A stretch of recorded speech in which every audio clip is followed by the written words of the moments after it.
win the poll. But after months of anti-government protests, signs of President Gül's disapproval and growing unease amid Turkey's foreign allies, the Turkish premier is facing increased opposition. Well, our correspondents give us some insight into the Erdogan machine and its possible weaknesses. Couples part ways at the entrance to Erdogan's rallies. Women head one way, men another, to watch a great show put on by Turkey's political animal. Scarves, flags and headbands. Here, his cult of personality is on full show. The women describe him as a real man and fight to get as close as possible to the stage. In my dreams, I see him and I kiss his hands. He doesn't appear in anyone's dreams, you know. I feel truly blessed. May God bless him with a long life. I'm very emotional right now. I don't know what to say. I like the fact he's a little tough. That's the kind of man we need. He arrives by helicopter, an entrance befitting a rock star, cheered by a delirious crowd. This extravaganza allows the less advantaged to feel like they are part of a dream, at least for a day. After keeping his supporters waiting for hours, he finally arrives in this new Istanbul square, which is holding its first ever rally.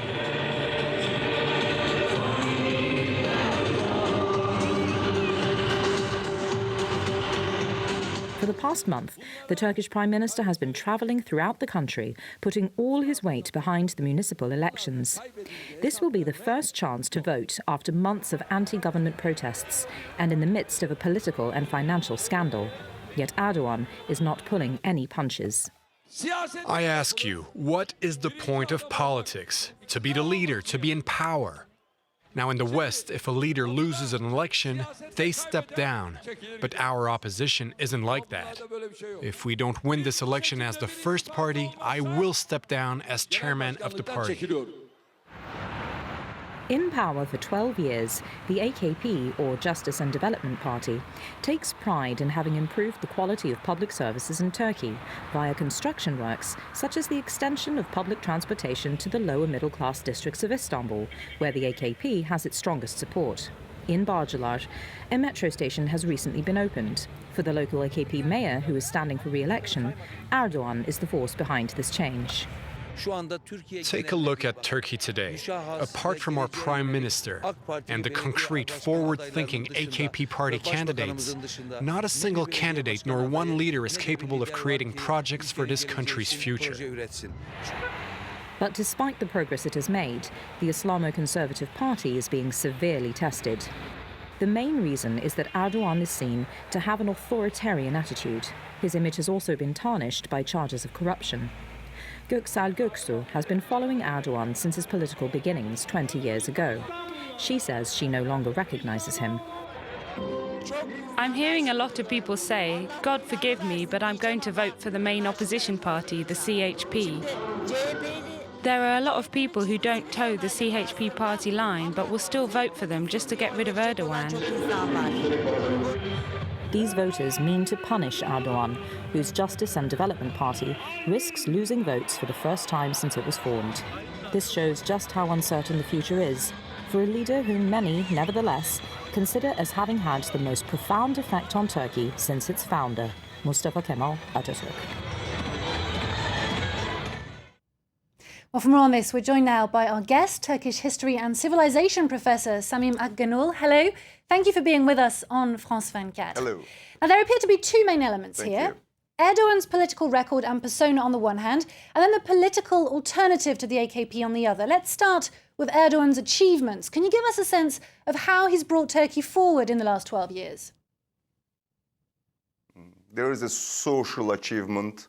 There is no doubt on that. All these popular electors of Erdogan have been during decades as second-category citizens. With Erdogan, they found the power. With Erdogan, they found a pride. So that's why, actually, it is not a concrete achievement. There are some concrete achievements on the public services, on public transportation, these kind of things. But the real achievement is to give to this population a power, a real power. That's why they don't want to lose this power. And if they think that if the opposition re-becomes at the power, they will lose their status of first-class citizens. So that's why I think that for the, fifth time, AKP will actually be the first political party. And Erdogan now embodies the AKP. He's even lost his voice on the campaign trail. Looking at his personality and politics, how do you explain this authoritarian turn? Was it predictable, do you think? I think that it is predictable. I mean, if you look at the middle class and if you look at Turkey from the West, of course, this authoritarian discourse, this despotism, this kind of very machiest discourse, disliked. I mean, it is not acceptable. But at the bottom, in the Turkish electorate, it is seen as a sign of power. So I think that he understood since June 2013, since Gezi movement, he understood that if he attacks, he is liked and people follow them. So he continues. He will continue. I think that it won't be the end after the March 30, because in August 2014 there will be presidential elections, and for the first time in the history of Turkey, the public will vote for the president. I think that the tension, the enormous tension in which Turkey found itself will continue in 2014 and even in 2015, because there will be general election in 2015. Well, looking to that presidential vote in August, will Erdogan stand or is he grooming a successor? It is a good question. We know that he wants to be president, not only president of the republic as it was, they were the other presidents, but he wants to be a president in the American way or maybe in the French way. He wanted to change the constitution. He couldn't succeed. So it is still the same status of the president of the republic, but he's so strong and he considers himself so charismatic that if he becomes a president, he will be the chief of the executive. So we know that he wants. But the Turkish politics is so complicated, so paradoxical, that it is possible that Erdogan wants to remain prime minister and he presents somebody weaker than him to control him. So we will see that actually the elections, the local elections, are not local elections. These are national elections. And according to the results of AKP, he will decide to be candidate or not.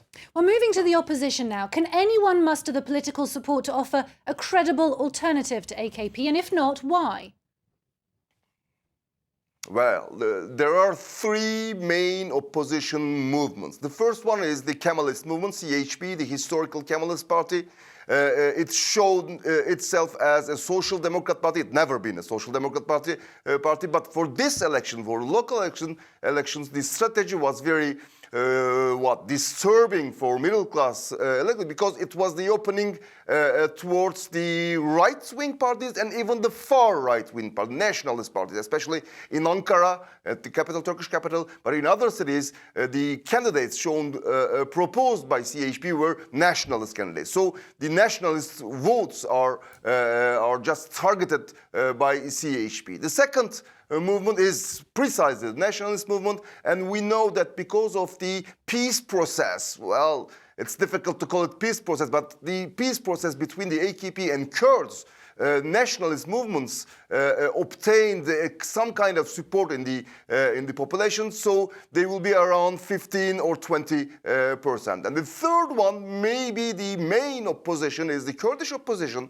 The Kurdish opposition is divided. In the east of Turkey, where Kurds are concentrated, the Kurds are alone. They are proposing Kurdish candidates for Kurdish cities. But in the west of Turkey, they made some kind of coalition with liberal left, socialist left, ecologists, greens, feminists, etc. So if this strategy succeeds, I think that the Kurdish movement also will become a whole entire Turkey's movement, and they will present a candidate for the presidential elections and legislative elections in 2015.